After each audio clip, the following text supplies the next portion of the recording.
Sumainyo ang Panginoon. At sumayo rin. Ang pagpapahayag ng mabuting balita ng Panginoon ayon kay San Lucas. Papuri sa iyo, Panginoon. Noong panahong iyon, nagpatuloy si Jesus sa kanyang paglalakbay. Siya'y nagtuturo sa bawat bayan at nayon na kanyang dinaraanan patungong Jerusalem. May isang nagtanong sa kanya, "Ginoo, kakaunti po ba ang maliligtas?" Sinabi niya, "Pagsikapan ninyong pumasok sa makipot na pintuan. Sinasabi ko sa inyo, marami ang magpipilit na pumasok, ngunit hindi makapapasok. Kapag ang pinto'y isinara na ng puno ng sambahayan, magtitiis kayong nakatayo sa labas at katok ng katok. Sasabihin ninyo, 'Panginoon, papasukin po ninyo kami.' Sasagutin niya kayo, 'Hindi ko alam kung taga saan kayo.' At sasabihin ninyo, 'Kumain po kami at uminom na kasalo ninyo. At nagturo po kayo sa mga lansangan namin.' Sasabihin naman ng Panginoon, 'Hindi ko alam kung taga saan kayo. Lumayo kayo sa akin, kayong lahat na nagsisigawa ng masama. Tatangis kayo't magngangalit ang inyong ngipin. Kapag nakita ninyong nasa kaharian ng Diyos sina Abraham, Isaac, Jacob, at ang lahat ng propeta, at kayo namay ipinagtabuyan sa labas. At darating ang mga tao buhat sa silangan at kanluran, sa hilaga at timog, at dudulog sa hapag sa kaharian ng Diyos. Tunay ngang may nahuhuling mauuna, at may nauunang mahuhuli." Ang mabuting balita ng ating kaligtasan. Pinupuri ka namin, Panginoong Heso Kristo.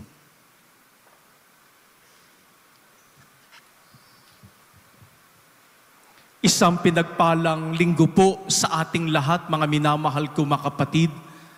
Ang kapayapaan at ang kabutihan ng ating Panginoon naway mapa sa ating lahat. Mga minamahal ko mga kapatid, sa araw na ito ng ating pagdiriwang ng banal na Eucharistia, ay merong napakahalagang mensahe sa buhay natin bilang mga mananampalataya, bilang mga tagasunod ni Kristo.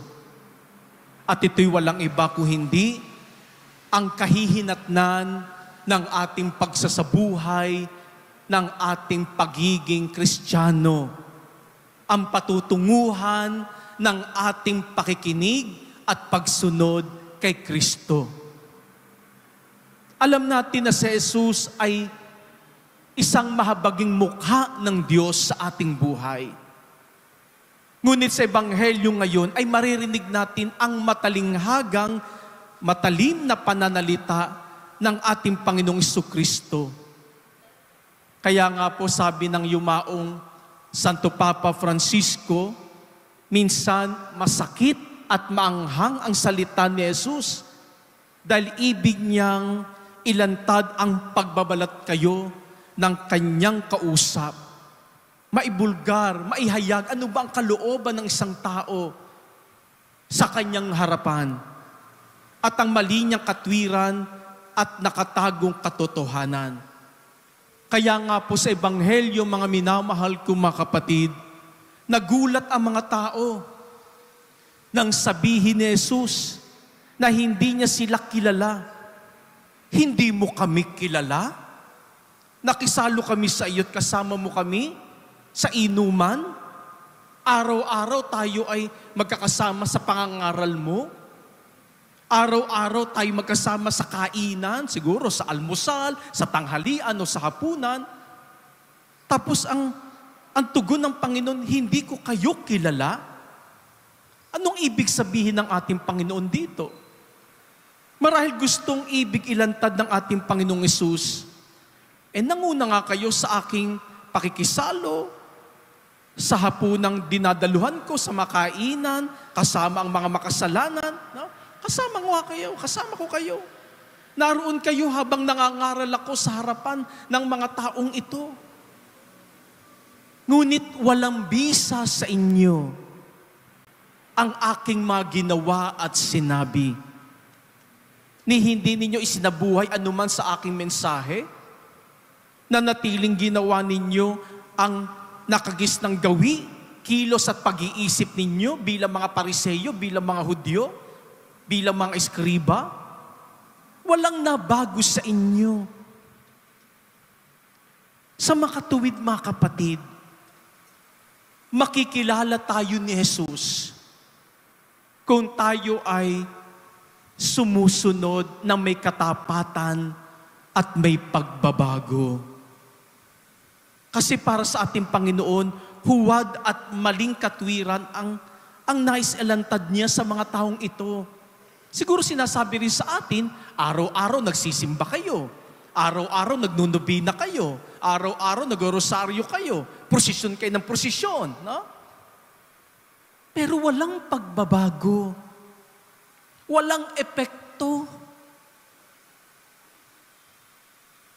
Kaya dito tayo makikilala ng Panginoon kung may epekto ang ginagawa nating pagsisimba at mga debosyon na ating pong ginagawa. Kaya mga kapatid, matalinghaga ang sinabi ng ating Panginoon. Kasi may nagtanong sa Kanya, kakaunti po ba ang maliligtas? Para bang sinasabi nung nagtanong, kami lamang po ba ang maliligtas? At sa panahong ito, marami nagsasabi sa atin, ligtas ka na ba? Diba? May kakatok sa inyong pintuan at ang ibubungad sa inyo, ligtas ka na ba? May makakasalubong ka dyan sa daan, ang tatanong sa iyo ng ating kapatid mula sa ibang relihiyon, ligtas ka na ba? Pero hindi sinagot ng Panginoon.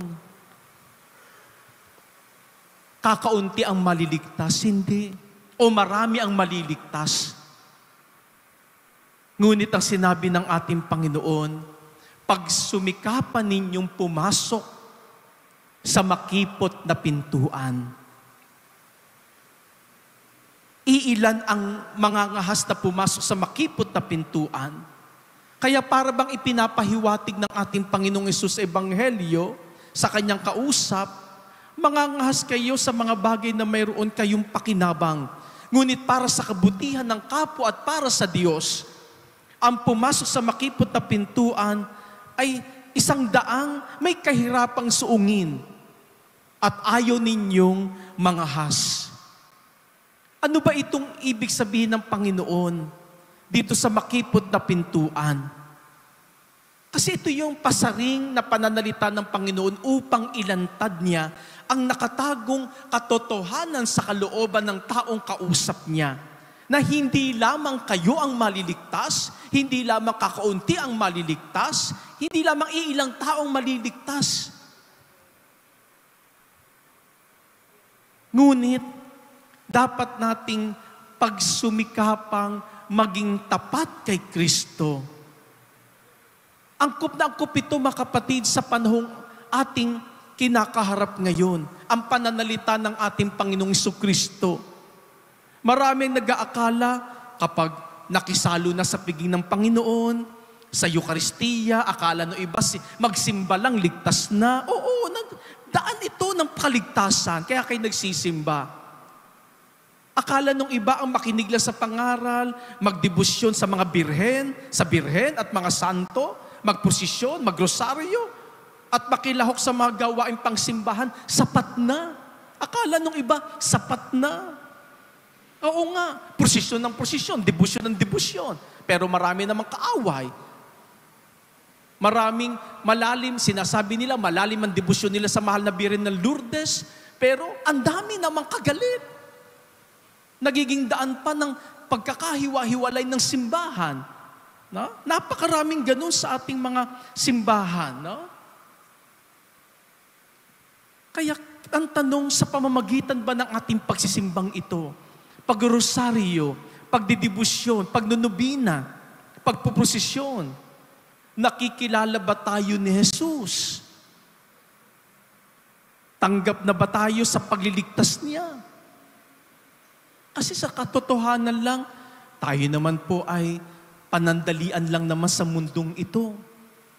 Lahat naman po tayo ay mamamatay. Lahat tayo aalis din sa mundong ito. At tayo ay tiyak na haharap sa Diyos. Tiyak na tiyak yan. Hindi tayo makapagtatago. Na pagkatapos natin dito sa mundong ito, tayo'y namatay, haharap tayo sa Diyos. Baka ang mangyari, magkakatok tayo sa pintuan, sarado ang pinto. Dahil hindi tayo kilala ni Jesus. Paano ko sabihin sa atin ni Jesus ng harap-harapan, hindi ko pa rin kayo kilala. Hindi pa rin kita kilala. Makikilala ko lamang kayo kapag matalik ko kayong kaibigan. Kung kayo'y nagmamalasakit sa kapwa at kayo'y sumusunod sa aking utos, sa aking halimbawa at sa aking aral. Na tayo ay patuloy na lumalapit sa Diyos. Ito ang tanda ng pagiging mapangahas na pumasok sa makipot na pintuan. Bakit makipot ang pinto? Bakit sinabi ng Panginoon, bakit makipot ang pinto? Ang totoo mga kapatid, sadyang maluwag naman at malapad ang pinto ng pakikipag-ugnayan natin sa Diyos. Katulad ngayon, napakalawak ng ating pakikipag-usap sa Diyos. Yung iba sa atin natutulog, ano? Pero sayang ang pagkakataon para tayo'y makipag-ugnayan sa Diyos. Malawak at malapad ang pinto ng pakikipag-ugnayan sa Diyos. Ngunit, mula nung gamitin ni Adan ang unang ating magulang, ang kalayaan, ang malawak na pinto na ibinigay ng Diyos sa kanya nang piliin niya ang kanyang sarili sa halip na ang Diyos. Nagkaroon ng pagtakda ng pamantayan ng mabuti at masama. Kumipot ang pinto. Tayo, no? Yung kalayaan natin na makipag-ugnayan sa Diyos. Kumikipot ba? Dahil nahihirapan tayong sumunod sa 10 utos ng Diyos. Alam niyo po, nakakalungkot no? Kapag ako'y nagbibinyag at nagtatanong sa mga ninong at ninang, ano bang ituturo ninyo sa mga batang ito? Alam niyo ba ang 10 utos ng Diyos? At kapag ako ay nagtanong ng isa-isa, walang makasagot. At kung may makasagot man, bubuksan ng cellphone, mag-google 10 commandments. Ano ang ituturo natin sa mga bata? Papaano natin sila madidisiplina bilang isang Kristiyano? Diba? Gaya nga ng nabanggit sa atin sa 2 pagbasa sa sulat sa mga Hebreo, ang disiplina ay bahagi ng ating pag-unlad bilang Kristiyano. Ang pagdidisiplina ay bahagi ng ating pagsunod sa Diyos. At ang 10 utos ng Diyos, ang halimbawa at aral ni Jesus, ay pagdidisiplina sa atin. Kaya nga yan din yung sinasabi ko sa tuwing ako ay naa-assign sa parokya. Ang disiplina ng mga ating mga lingkod, ng mga nagseserve sa misa, sa mga lingkod natin sa mga organization at ministries, mahalaga ang disiplina. Without discipline, there's no formation. Napakahalaga talaga ng pagdidisiplina. Hindi para tayo pahirapan ng Diyos, kundi para tayo ay matuto at umunlad sa kabanalan. At tayo ay makahati sa kaluwalhatian ng Diyos. Sapagkat yan ang hangad ng Diyos sa atin. Tayong lahat ay maligtas. Diba? Sa orakulo ni Propeta Isaiah sa 2 pagbasa, ipinahayag na sa atin, hindi iilan ang maliligtas. Hindi ganitong karami lang ang maliligtas, kundi ang pagliligtas ay inclusive. Inclusive, hindi exclusive. Na ang kaligtasan ay para sa lahat. Ang kaligtasan ay biyaya ng Diyos sa atin. Kaya hangad ng Diyos na tayo maligtas lahat. Nasa atin ang kalayaan kung papaano tayo tutugon. Ha? Kaya mga minamahal ko mga kapatid, makipot man ang daang pinapasukan natin dahil tayo ay dinidisiplina, magpasalamat tayo sa Diyos. Minsan sinasabi natin, Father, ang hirap namang sundin ang ikawalong utos ng Diyos. Minsan sa confession, marinig mo, no, Father, ako hirap sumunod sa ikawalong utos ng Diyos. Ano ba ikawalong utos ng Diyos? Huwag kang magchismis, huwag kang manirang puri, huwag kang manghusga, no? Huwag kang sasaksi sa hindi katotohanan. Talagang mahirap yan. Dahil sa panahon natin ngayon, ang daming chismoso-chismosa, ang daming mga mapanghusga. Pero pumapasok tayo sa makipot na pintuan upang tayo'y makaiwas sa mga bagay na ito at madisiplina natin ating bibig sa ating pag-iisip tungkol sa ating kapwa. No? Yung mga 10 utos ng Diyos, isang halimbawa lamang ng makipot na pintuan natin. Kaya kung isa-isahin natin yan, ay palagay ko po marami sa atin ay babagsak. Lahat tayo. Mahirap. Ngunit ito ang narrow door na ating dapat tahakin. Kaya mga minamahal ko mga kapatid, nawa sa misang ito, patuloy nating ipagdasal sa Diyos ang biyaya ng kaligtasan at ang kahandaan nating makapasok sa langit. Ha? Lahat naman siguro tayo gustong pumasok sa langit, di ba? Wala naman siguro sa atin ang gustong pumunta sa impyerno pagkatapos ng buhay dito sa mundo. Pero ito ang paalala sa atin ni Jesus. Ang hangad ng Diyos, kaligtasan ng lahat. Ngunit nasa atin kung papaano tayo papasok sa makipot na pintuan na siyang inihayag sa atin ni Jesus ngayon. Handa ba tayong dumaan, tumahak, patungo kay Jesus sa pamamagitan ng makipot na pintuan? Amen.